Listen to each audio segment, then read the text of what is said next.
Hello everyone.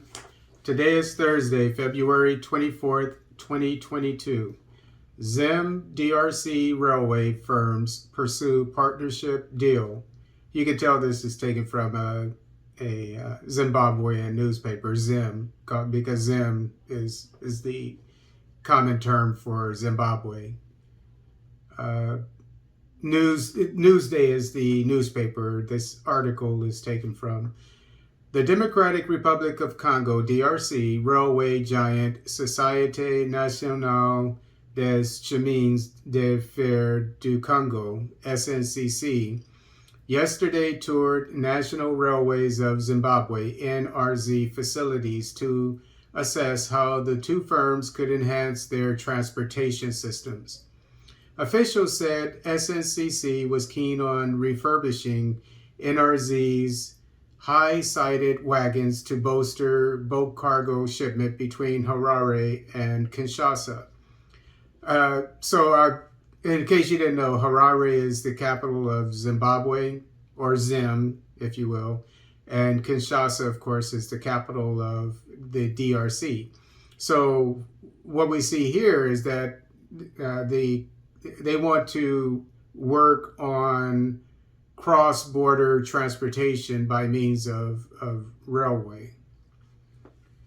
High-sided wagons have a level floor and solid sides, which at least one door on each side. They are mainly used for transporting bulk goods such as coal, scrap, steel, and wood. Official statistics showed that NRZ has 3,626 high-sided wagons. Of these, only 2,314 are currently in service, while those out of operation are vacuum-braked wagons that are in poor condition. Only 31 of these wagons received in 2016 have dual braking systems, which are acceptable in some of the region's key economies. So I'm assuming that the DRC doesn't have a very big railway system, and Zimbabwe has a better one, perhaps, maybe a more modern one. And excuse me. And DRC is looking for the opportunity to upgrade some of the unserviceable wagons in this case, or probably other equipment as well for their use and for the, as I said, trans-border transportation transportation. DRC will choose from these the ones they will supply spares and shall be decided to ferrying coal to DRC and from DRC identified traffic destined for Zimbabwe and beyond, NRZ acting spokesperson Martin Banda said. Okay, so they already have an idea, or they have a plan for what they're going to be trading. The high-level delegation arrived in Zimbabwe on Sunday, headed by SNCC's technical director David Shimbi Lubanga, wagons manager Goy, and business development manager Kubelwa Ilunga. In a statement yesterday, Banda said officials from SNCC were using the visit to cement and enhance cooperation between the two railway companies.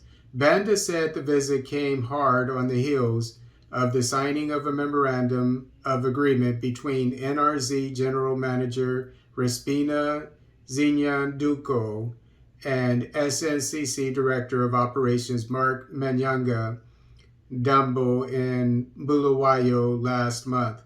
As Southern African Railway Association members, or BLOC, it has been realized the cooperation and collaboration between regional rail companies is important, as they are facing stiff competition from road competition, he said.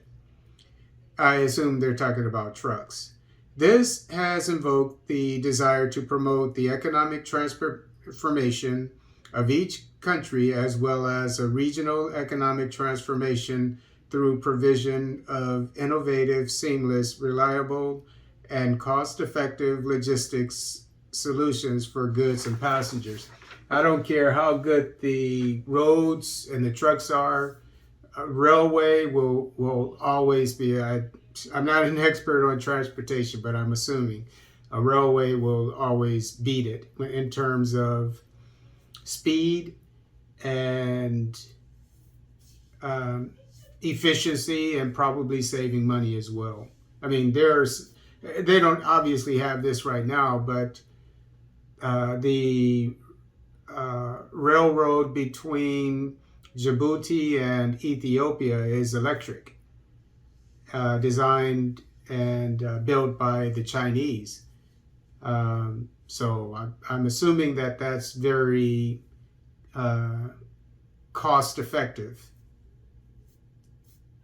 So the same thing could happen throughout the African continent. So the point I'm trying to make is railways, I think, are the future for Africa, but roads are important as well.